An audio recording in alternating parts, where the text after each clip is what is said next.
82. Psalm 82 is a curious psalm because it opens by saying that God presides in the great assembly. He renders judgment among the gods. Elohim.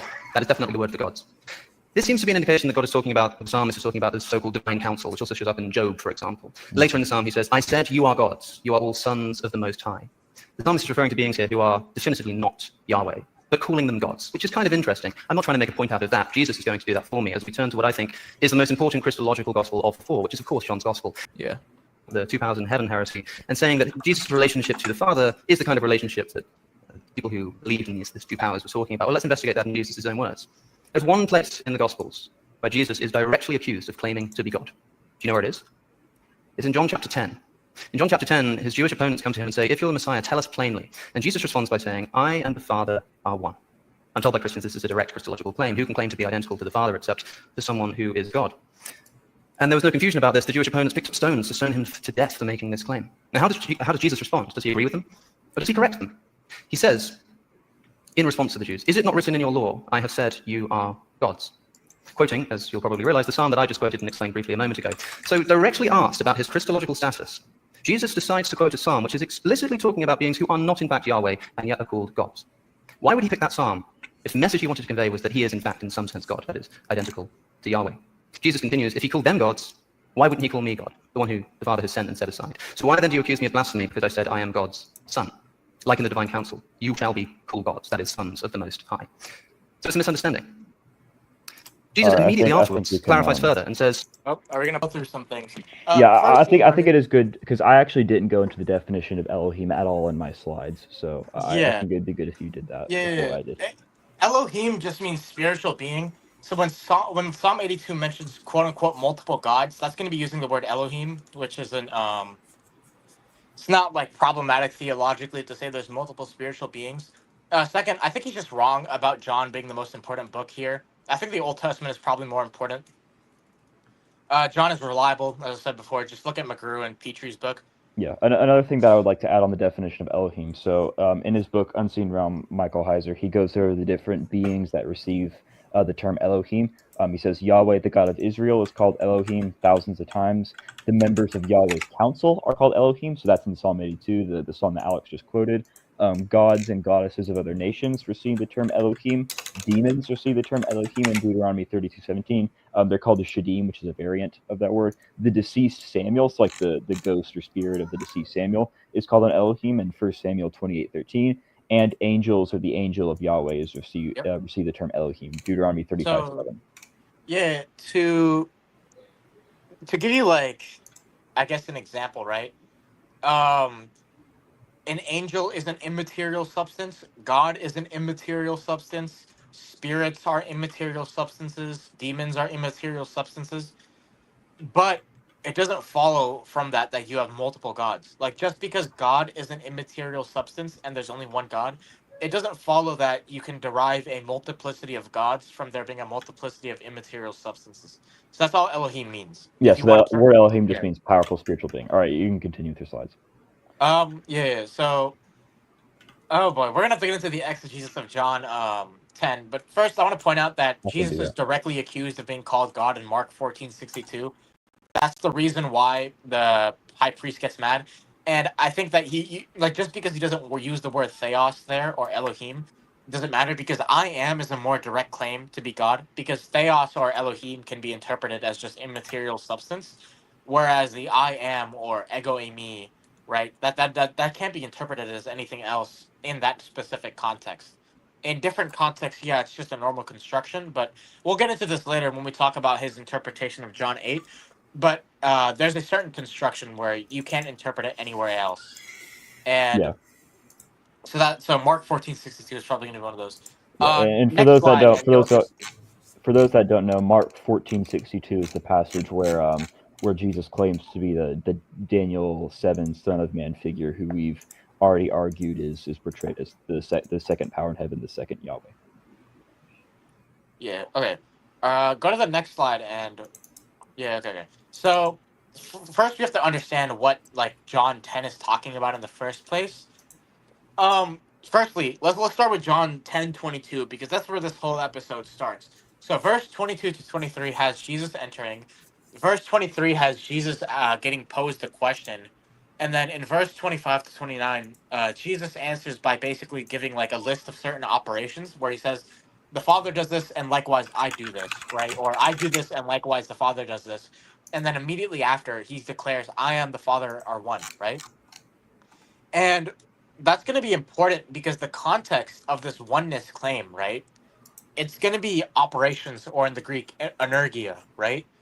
And this is what Bo Branson points out, is that this is actually how like the Cappadocians argued. So if you go to the next slide. Okay, so this is how the Cappadocians argued. Really, what they argued is that because the Father and the Son do the same operations, therefore they have the same nature. And this is just the argument. So every operation done by the Father is done by Jesus. The Father does certain things that can only be done if something has the divine nature. Therefore, the Son does certain operations that can only be done if someone has the divine nature. Therefore, the Son has the divine nature. And we have it in formal logic on the right as well, if you want that. But that's how like the Cappadocians argue. And when you think about it, that is like a pretty reasonable way to argue. So, for example, right, and we'll get into this more when we talk about the Eunomian premise, but the way we individuate kind natures is usually going to be with causal powers. So, for example, the way that you know that something is copper is like you would look at like how much electricity it could conduct, like how much it weighs, its density, and so forth, right? You look at its causal powers. So if two things have the exact same causal powers or operations, it's going to be the case that they likely have the same nature, right? And this is especially the case if the Father has certain operations that can only be done if he has, because of his nature, right? So, just one example, right? Saving or redeeming or creating, these are going to be things that are only possible if you have the divine nature, right? So the fact that Jesus does each of these operations is going to be proof that he has a divine nature. Um, just as a quick question, how do you guys feel about canonic Christology? What's that? I know Uh, you and I I have actually- disagreed. You and I have disagreed with this one before, but I'm decently I'm pretty. okay, for so here's the thing. One thing that the Father does is sustaining all existence.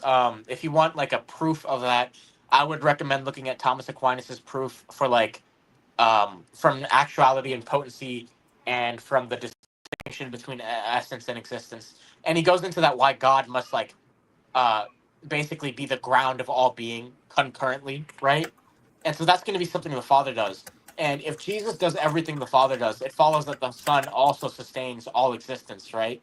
But that's going to be also during his earthly life, and I don't really see how that works with canonic Christology. But I'm going to leave that there. I'm going to leave that there for now. If you go to the next slide, we actually see that, for example, New Testament scholars such as Craig Keener are going to like show that, like the conclusion I made is kind of the conclusion that the author expects us to make, right? So the whole thing about like how God's people are the sheep of His hand, right? And how like Jesus is using that motif. That's a divine thing to do, right? And Jesus is applying that to Himself. And within that context, it becomes clear why He's doing that. It's a claim that He's God. So this is going to be the prior context of the whole Psalm 82 citation, right? And so if you go to the next slide, right, now we finally get into the place where O'Connor is going to be citing like his verses to make his claim that Jesus is denying to be God, right? That doesn't work because like as we've seen from the previous context, right, he's actually claiming to be God in like the first like 30 verses right there, right? So what happens is, in response to verse 30, the Jews pick up stones to try and get Jesus, right? Because he's claiming to be God. And then Jesus responds by saying that Psalm 82 calls other figures who aren't God by the term Elohim, right? And he says that if those figures then can be called God, then so can he, because he is greater, right? So Alex's interpretation is that Jesus is denying the charge of being God. But in reality, he is more so using like a legal technicality, and this is what Wood's interpretation is. So if you go to the next slide, so like he's really just using a legal technicality where he's saying like, okay, this person can be called Elohim or Theos. I'm greater than them, so I can also be called that, right? So he's not saying that he's actually one of the gods of Psalm 82. He's claiming to be greater, right? and I think Drew is going to get more into this, but if I'm not mistaken, Yeah, there's I nothing show exactly greater. what Jesus is claiming to be, not Yeah, just that he's greater than the gods of the yeah, council, but I show exactly what Jesus is saying when he quotes Psalm 8. yeah. So if you go to the next slide, we have a quote from Craig Keener on this as well. Yeah, so he calls us a like a so much greater than reasoning, right? It's a how much more argument, and so that just supports my position more. So the issue is, right, how is Jesus greater? Well, the issue is that from what I know is that the Jews wouldn't really have this understanding where like prior like they would have this understanding where it's the divine council and then right above that is God, right? If I'm not mistaken. They would have the vice regent right next to God. Yeah, so there's no vice regent in the sense that like the Canaanites had it, which because they're monotheists, right? Yeah. So the issue is that if Jesus and like Psalm 82, Drew's gonna get into this, but that's about the divine council rebelling. So if Jesus is so much greater than the divine council, and given the prior context, it seems that by claiming to be greater than, he's actually claiming to be God, right? So that seems to just support our interpretation more. Or the vice regent who was the second power in heaven, which Yeah, is but the more vice clearly what we're regent claiming. is Yeah. so like to explain to some people that don't get it, in the ancient Near Eastern thought, you had the high god, you had the vice regent, and then you had the divine council, and then you had humans, right? So the people in Psalm 82, that's going to be the divine council. Now the vice regent, they're in like ancient Near Eastern thought, typically the vice regent was like this subordinate deity, right? Who's like ontologically inferior. Yeah, so But El in the Ugaritic text, El was the head god, Baal was the vice regent. yep. But for the Israelites, they don't have a vice regent in that sense. Actually, Yahweh takes up both slots. He's both the head god and the vice regent, and they're both equal. So when it comes to like the vice regent thing, right? For them, Yahweh took both slots, and this Yahweh was different. Like, so you have two persons, right? So let's just call it the father who takes the head, right? The son who's the vice regent, and they're both the same being, but they're different persons. And that's going to be important because if Jesus is claiming to be so much greater than the divine council, not just in the future when like he achieved when like it's like in the future, right? What happens is theosis, right? In the future you have theosis where but that's like after. That's well and we're going to get into theosis a bit later on when Alex brings up John 17. But that's well Right. after the end times, right? So before that, you have the cosmology of angels, divine council, and then right above that is Yahweh.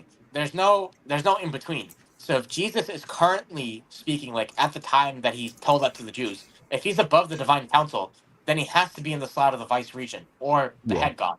But the vice regent and the head god are the same in Israelite theology. So he's just going to be God. Yeah. Yeah, so while Apollos does that, I just want to kind of remind everyone that like Roy already talked about just like the Hebrew word Elohim and how it can refer to multiple or how the word Elohim just generally refers to a spiritual being. So before we kind of get into giving a better interpretation of Jesus' use of Psalm 82, I think it's important to go and get started with just some problems with Alex's interpretation. So from what I'm able to gather, it seems that Alex is claiming that Jesus is essentially placing himself as or in the same kind of ontological category as the gods of Psalm 82. And this is a little problematic. For the first reason is that the escalated reaction of the Pharisees makes it seem as if Jesus is reinforcing and not correcting their assumptions of his claim to deity. So immediately after Jesus finishes his like exposition of Psalm 82, the Pharisees try to arrest him. So if Jesus was lessening his claim to divinity, this would not be expected. So Alex, later on in his opening statement, anticipates and counters this by saying that the Gospels oftentimes have a theme of the Pharisees misunderstanding Jesus.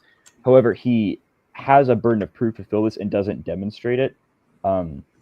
If you were to bring up passages like Mark 2, where the Pharisees think in their minds, oh, who can forgive sins but God alone? And then Jesus, in his interpretation, Matthew would correct that.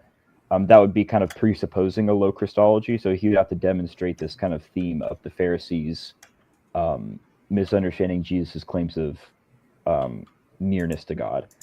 And additionally, Jesus placing himself in the same ontological category as the gods of Psalm 82 is incoherent, given his previous statement of "I and the Father are one" occurs like immediately before Jesus' quotation of Psalm 82. there's no evidence in Second Temple Jewish literature, in the New Testament, or any surrounding cultural context that people believe that Yahweh and the corrupt gods of Psalm 82 were viewed as one in any sense. All right, so we can continue. Next slide.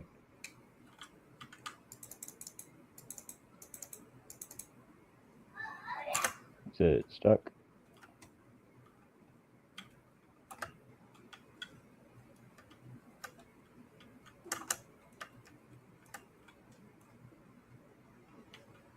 We got it.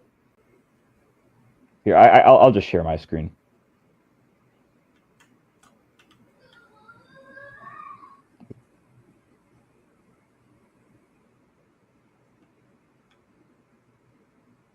All right, can you all see my screen? No, not yet. All right, I think Apollos is going to have to pull it up. By the way, after this, Sam, do you want to mention what you were talking about earlier with King of the Jews thing? Sure. We can get into that later, but essentially, just to kind of recap, like while Apollos is getting back, basically, Alex is interpreting, or from what I'm able to, I guess, assume Alex's interpretation is that Jesus is placing himself in the same ontological category as the gods of Psalm 82. However, that's unexpected, given that the Pharisees immediately react harshly. If Jesus was lessening his claims of divinity, which is what Alex thinks Jesus is doing, then we would not expect the Pharisees to react harshly. And additionally, we have no evidence of the gods of Psalm 82, the divine council members, being viewed as one with God in any sense, which Jesus claims earlier. So, all right, where did Apollos go? That's a good question. You might want to try screen sharing again, since if he's I'm screen sharing right now. I think he's got to approve it for it to be the main thing, though. Sorry, boys. There we go. All right. Give me a second. Oh, okay, you're screen sharing. All right, cool. Okay, so this is my screen? Yep, looks like it. Yeah, so I think in order to kind of really understand what Jesus is doing with Psalm 82 in John 10, we kind of need to get a closer look at Psalm 82 itself. So basically, before we get into Psalm 82 in particular, it's important to get kind of a backdrop of the theology of Psalm 82 and kind of what it's assuming. So ancient Israelites believed that the supreme God divided up the nations to his lesser sons. So like the sons of God in Job, they would have believed that each of these sons of God would have kind of been allotted their own particular nation. So these are the gods of Psalm 82. So a good example of this is Deuteronomy 32:8. When the Most High gave to the nations their inheritance, when he divided mankind, he fixed the borders of the people according to the number of the sons of God.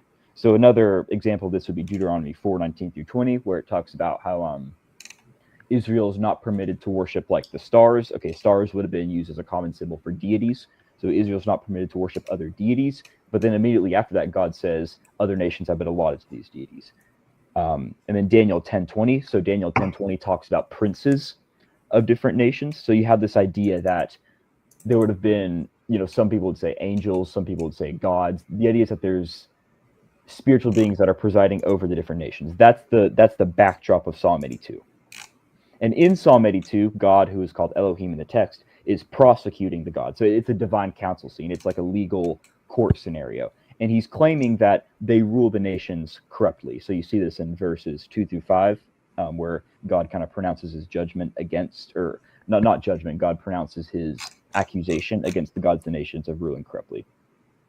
So what's interesting is that in verse 1, God is depicted as standing. So the verse in ESV says, God has taken his place in the divine council. The verb for taken his place oftentimes is translated in other versions as standing. So God is standing in the divine council. And that oftentimes was the posture of the prosecutor, the accuser in the council. So an example of this would be in Zechariah 3. You have the Satan, the accuser, is standing next to, I think it's Joshua who's being accused. And also in verses 2-5, he's the one who delivers the charge. So Psalm 82 portrays God, or portrays Yahweh as the prosecutor in the council, delivering a charge against the gods of the nations. So normally in divine council scenes, the prosecuting God was separate from the God who judges. So like an example of this is the divine council scene in Job. So you have God kind of presiding over the council, and then the Satan, the accuser, comes and accuses Job of not being faithful. Same thing happens in Zechariah 3. The Satan is a different figure. The Satan, the accuser, is a different figure from the one presiding over the council. However, in Psalm 82, God is both the prosecutor and the judge. So we see his role as the judge in verses 6-7, where Yahweh delivers the death sentence. So basically, I'll go ahead and read verses 6-7. These are the verses that Jesus quotes. I said, "You are gods, sons of the Most High, all of you. Nevertheless, like a man you shall die, and fall like any prince." So basically, God is delivering the death sentence against the corrupt gods of the nations. And additionally, in verse 8, he's called to rise. So it says, "Arise, O God, judge the earth." So the command for God to arise assumes that he's in a seated position, which would have been the posture of the judge of the council. So thus, in Psalm 82, Yahweh is portrayed as both the prosecutor and the judge. So in Psalm 82, the prosecutor and the judge of the council are one, so to speak.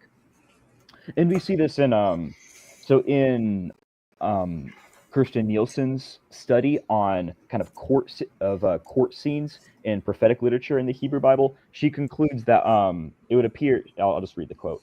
"It would appear from our brief survey of recent research, as well as from the textual analysis we have here performed, that it is characteristic of the prophetic lawsuit," so that's a similar genre of Psalm 82, "that Yahweh enjoys the dual role of prosecutor and judge." So this isn't like some ad hoc way of reading Psalm 82. It's like, no, in scholarly literature, it's been recognized that Yahweh can play the role of both prosecutor and judge. And some people like Michael Heiser have said, okay, this might be what's going on in Psalm 82. And Heiser's not the only one.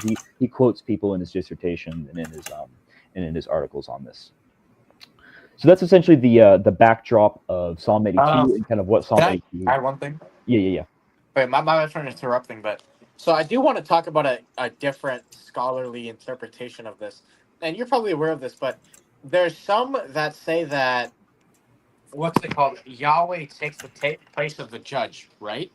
Mm-hmm. But there's some people who say that the person who takes the place as judge is distinct from the person who takes place like at the head of the council, right? You're aware of that interpretation, Yeah, right? so people like Mark Smith and Dan McClellan has also popularized this interpretation online, where you have two distinct gods in Psalm 82, Yahweh and El. That doesn't need to be the case just because Yahweh oftentimes can play the role of both prosecutor and judge. Yeah, but that's actually, see, the thing is, I don't think we have to argue against that. Let's just say that interpretation that Yahweh is distinct from the person at the head, right? That seems to go more with Trinitarianism than it does with and we'll see why, later. Yeah, because then we can just come in and say that Jesus is the judge and the one at the head is the Father. It doesn't like. Let me explain this. Let's say the alternative interpretation is correct, right? All they can prove is that there's two subjects. There's two persons. They can't prove two gods. Two gods is not a valid conclusion from two persons. You need to have an additional premise in there, right? Yeah, and you have Benjamin Sommer's work basically arguing that it would have been pretty normal in the ancient Near East for, different, gods to act in different, bodies, or you can use the word bodies. Yeah. So he thinks that deities can act through like different mediums, and we're gonna say that God can be two persons, right? Yeah. Or three persons, but here it's only two persons, right? Yeah. So that's basically what Psalm 82 is doing. Psalm 82 casts Yahweh, the God of Israel, as both the prosecutor delivering a charge against the corrupt gods of the nations, but it also portrays him as the judge who issues the sentence and is seated in the court. All right, so now we're going to move on to essentially how Jesus uses this psalm. So the interpretive key to Jesus' quotation of Psalm 82 is the phrase, "works of my Father." these works, according to verse 8, demonstrate that the Father is in Jesus. So let me just pull it up on Logos, and I'll read it. Yeah, so verse 38 says, or verse 37 says, if I am not doing the works of my Father, then do not believe me. But if I do them, even though you do not believe me, believe the works, that you may know and understand that the Father is in me and I am in the Father. So basically, the works that Jesus is doing somehow demonstrate that he is essentially kind of one or in the Father. So how does Jesus doing the Father's works demonstrate this? What is the work of God in Psalm 82? Okay, so Jesus quotes Psalm 82, talks about the gods, but then talks about him doing the work of God, and somehow that demonstrates his, in a sense, equality with God. So what is the work of God in Psalm 82? Well, in Psalm 82, 6 and 7, God pronounces a verdict of death against the corrupt gods. So that's what we talked about earlier. This is the work. The death sentence is the work. So the destruction of the corrupt gods and the reclaiming of their nations was anticipated by various Day of the Lord passages in the Old Testament. So like an example of this would be Isaiah 24, 66, and Zechariah 14. Isaiah 24 and Zechariah 14 in particular talk about like battles between God and the heavenly host of the other nations, whereas Isaiah 66, another Day of the Lord passage, talks about God kind of reclaiming the nations and building like an Israel of both Jew and Gentile. So yeah, and the coming of Jesus is a partial fulfillment of the Day of the Lord, and that can be demonstrated in Acts 2, where Peter quotes, I think it's Joel 3, which is the Day of the Lord passage, and so that it's being fulfilled. It was fulfilled through the coming of Christ. So early Christians understood the coming of Jesus as a partial fulfillment of this concept of the Day of the Lord, where the gods and the nations would be judged and the nations reclaimed. Yeah, and Jesus as the one who brings judgment against evil spiritual powers is stated explicitly in John's gospel. So John 12 says, now is the judgment of this world. Now will the ruler, archon in Greek, so archon it's very similar to Paul's language of principalities and powers in Ephesians. So now the ruler of this world will be cast out, and I will draw all people, so nations, to myself. So kind of compare that to Psalm 82, 6 through 8. So in Psalm 82, God delivers the judgment against the gods. He says, sons of the Most High, all of you, nevertheless, like men, you shall die. So he's proclaiming a death sentence against the gods. And then in verse 8, the psalm concludes by saying, arise, O God, judge the earth, for you shall inherit all nations. So this is what's going on in John 12. Jesus casting out the ruler of the world. Now you might say, ruler of the world, oh, well, that's Satan. That's not the gods of Psalm 82. Well, there are Dead Sea Scroll readings that essentially have Belial. So Belial would have been like a prototype of Satan, kind of as the one who kind of leads these corrupt gods. So now the ruler of this world will be cast out. The corrupt spiritual powers will be cast out, and then will draw all people to myself. He will inherit the nation. That's the same template as in Psalm 82, where the judgment is proclaimed and the nations are inherited. Again, we see this in John 16:11 as well, concerning judgment, because the ruler of this world is judged. Yeah, so essentially what I'm arguing, and what other scholars have argued, mainly Heiser has argued, that John 10:34 through 38 is basically another instance of this. In John 10:34 through 38, Jesus defends his authority by claiming to be the one who delivers God's proclamation of judgment, the death sentence against the gods. Thus Jesus is the prosecutor who attacks the gods, while the Father is the judge. Both are Yahweh. Okay, we saw this in Psalm 82. To demonstrate the coherence of this reading, let's look at John 34 through 38 in full. So I'm just going to kind of read John 10:34 through 38 and kind of give a commentary of it. If he called them gods to whom the word of God came, so Logos tu Theou, so Logos tu Theou is essentially the proclamation of judgment in Psalm 82:7. You might hear word of God and think, oh, so that's the Torah, that's the law given at Sinai. Well, the Greek word for logos here, for word, logos is a very like broad word. It can mean like the Torah, but a lot of times it can also mean just a basic saying. It can mean a basic declaration. So just because you have logos Theou, that doesn't mean it's the Torah. The word of God doesn't have to mean that. The word of God can also mean the proclamation of judgment delivered against the gods in Psalm 82. So if he called them gods to whom the word of God came, and scripture cannot be broken, do you say of him whom the Father consecrated and sent out into the world? So consecrated and sent out into the world, according to this interpretation, is Jesus' mission to judge the rulers. Okay, that's what we saw here. Okay, part of Jesus' job is to cast out the ruler of the world, okay, the corrupt gods, and draw all people to himself. That's part of Jesus' mission in John's theology. Okay, so consecrated into the world, that's Jesus' mission. Do you say of him whom the Father consecrated and sent into the world, you are blaspheming because I said I am the Son of God? So hopefully now it should be pretty clear. Jesus defends his authority by reminding the Pharisees of his mission. He is the prosecutor in Psalm 82 who chastises and judges and condemns the gods. Okay, so moving on with John. If I am not doing the works of my Father, so works of my Father, we've already kind of talked about that, is the verdict of execution that was decreed in Psalm 82 and anticipated in Day of Yahweh passages, where the gods would be defeated and the nations would be reclaimed.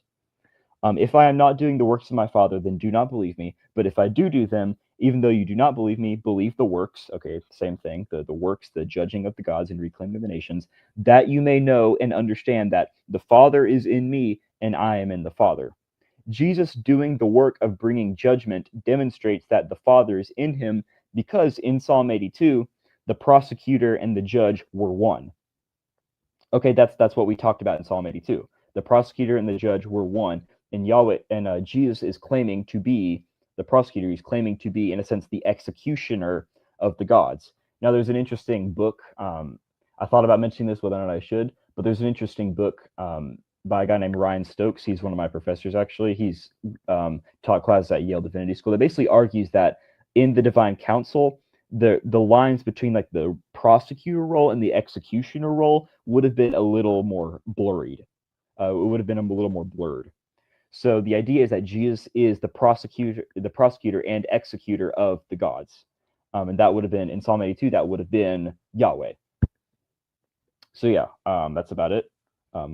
Is there anything else you guys want me to talk about or add? That was very insightful.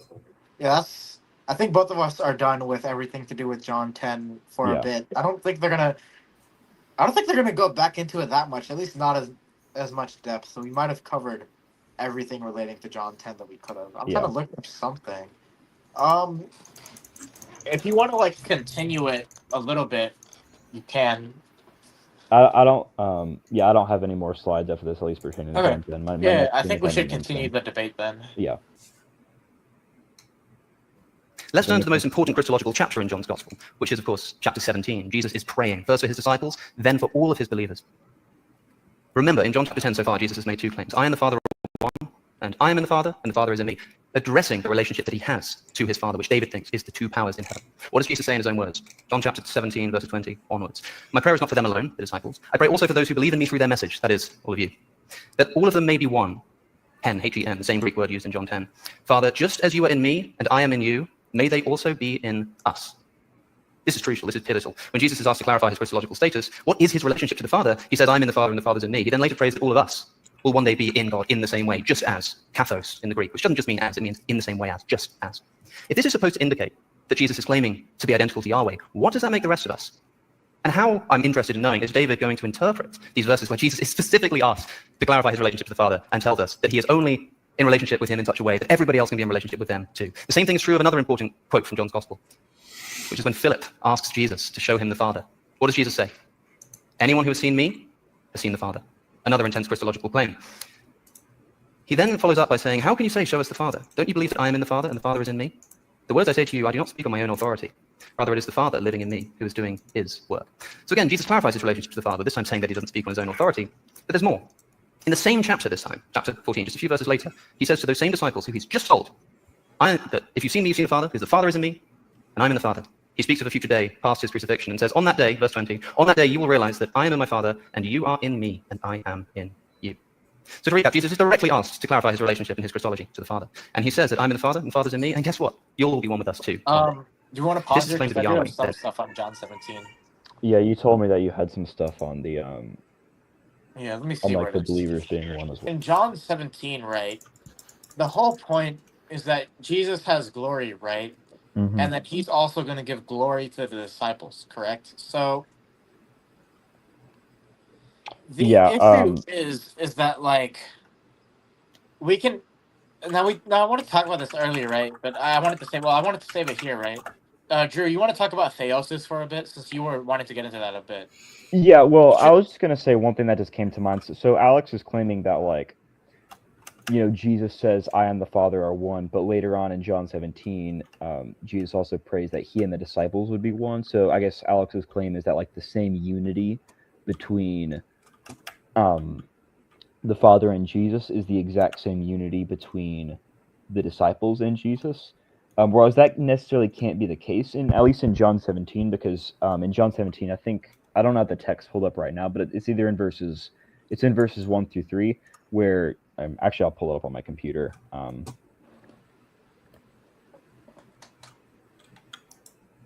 Yeah, so verse 5 actually says, Jesus prays to God, and now, Father, glorify me in your presence with the glory that I had with you before the world existed.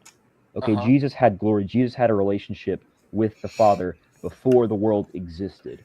Okay, so that means that Jesus' relationship with the Father, in some sense, supersedes the relationship that Jesus has with the disciples. Yeah, and part of Alex does hit a very important nuance that part of salvation in John's gospel is the idea of kind of being grafted into or brought into that relationship between Christ and the Father through the Holy Spirit. But that doesn't necessarily mean that they're the exact same relationship, so to speak. And it can't be the same relationship just because you have Jesus talking about how he had a relationship with the Father before the world began. Yep. So it can't be the literal same glory, right? Yeah. Otherwise, John thinks that Christians are uncreated beings, which probably isn't the case. Yep. Around slide 24. Yeah. Oh wait, hold on. Let me see this. Yeah. Okay, so he kind of like talks about how the disciples are transferred the glory of Christ.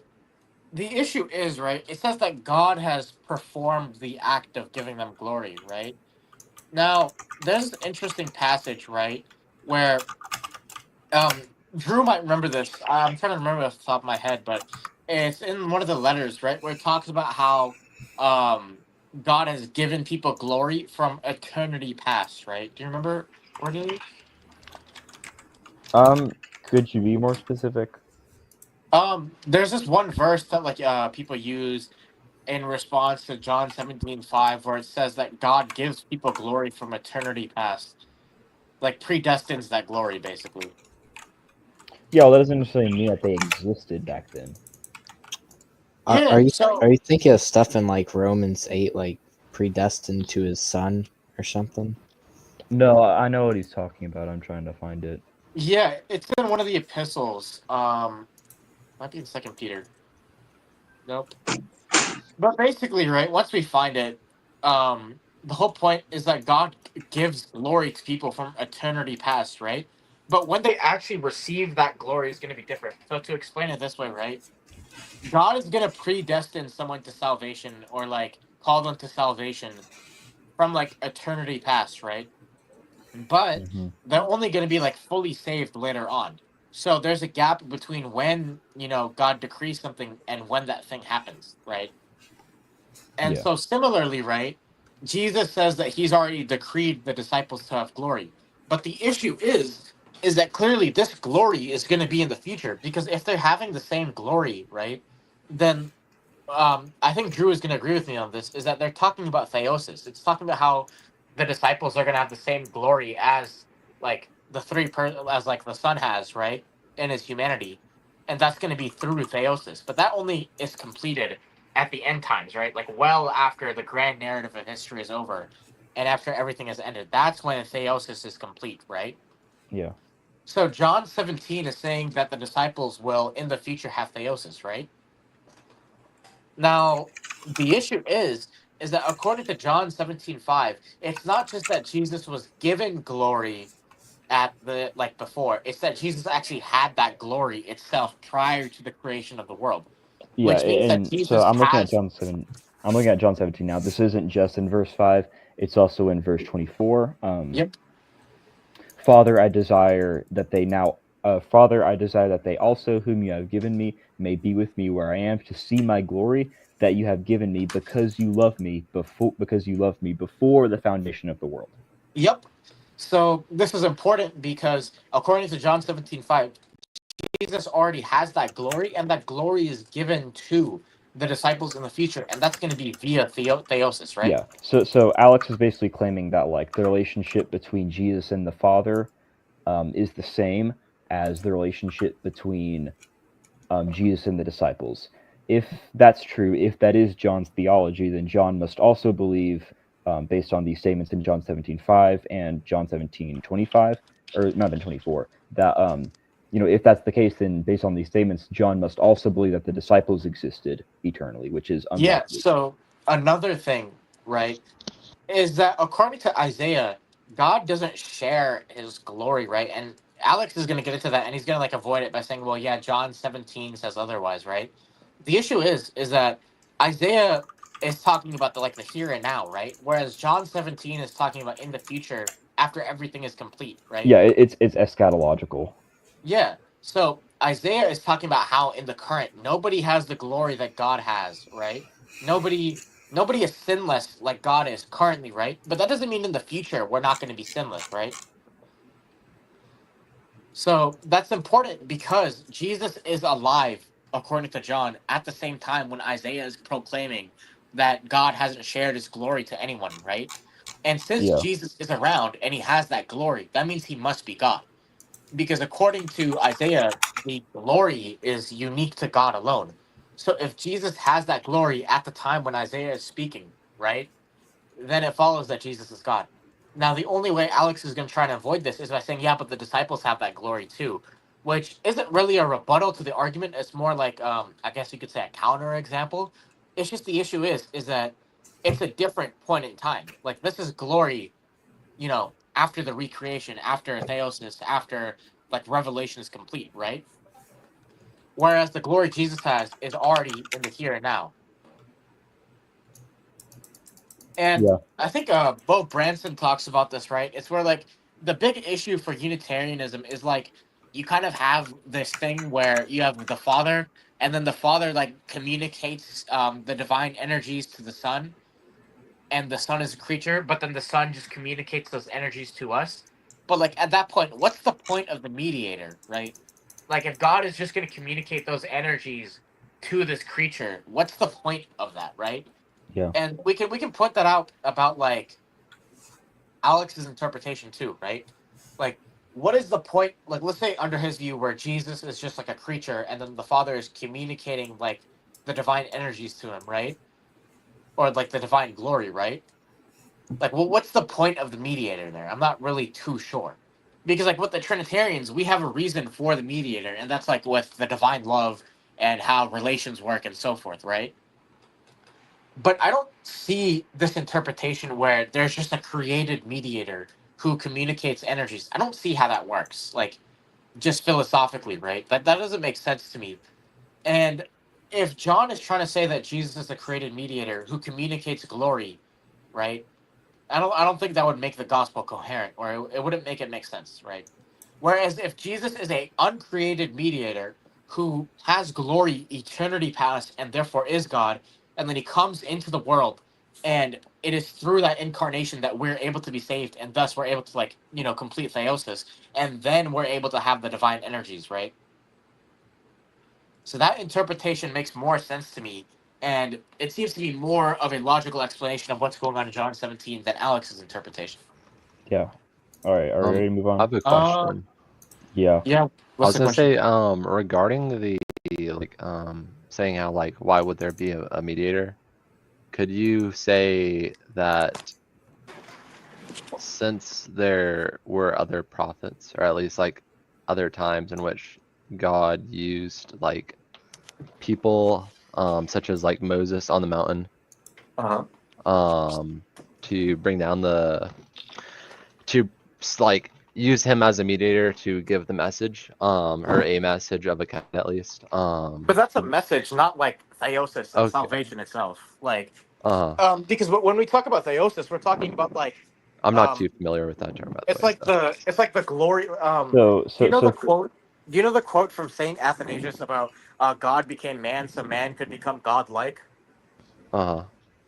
Yeah, so the whole idea is like, so Eastern Orthodoxy is going to say that this is via the divine energies. I don't really know what people's positions are here, it's not but just an Eastern Orthodox thing. Heiser's brought it to evangelicalism. yeah. So the idea is like you have the divine glory or like the divine energies, and that's communicated to like human persons, right? Whereas in the Catholic tradition, you have created grace, and that's going to be your glory. I don't really feel like getting into the debate right now. I don't care. That has nothing to do with this. So But theosis is just participating in the it's person or participation in essence the of divine. God. Yeah.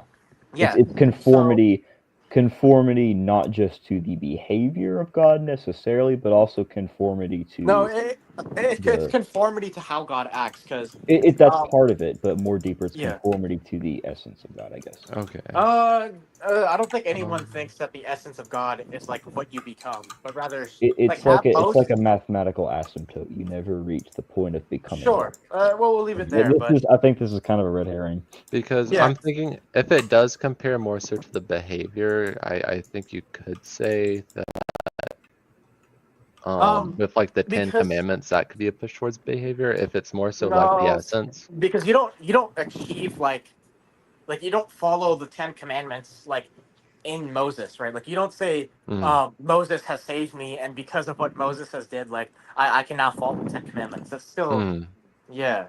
So the issue is right. So what we're saying is that under Alex's view, Jesus is saying that like he's the created mediator, and like God okay. has glory from eternity. He passes it on to this creature known as the Son, and then the Son passes the glory on to what's it called, like the disciples. But what we're saying is that according to Isaiah, like nothing in the current age can have the glory of God. Like that's only going to happen after the end times. So after the end time, like to give you an example, right? You know that one verse about like how nobody is sinless besides God, right? Hmm. Yeah. So that applies in the here and now, but obviously no one's going to deny that in the afterlife we're going to sin. Like, no, I mean, nobody's going to say we're going to sin in the afterlife. Like nobody's going to tell us that. Similarly, right before we fell, there was no sin. Hmm. So, yeah. So, what our point is that Isaiah's claim about God not sharing His glory that applies to the here and now because we're sinful creatures, right?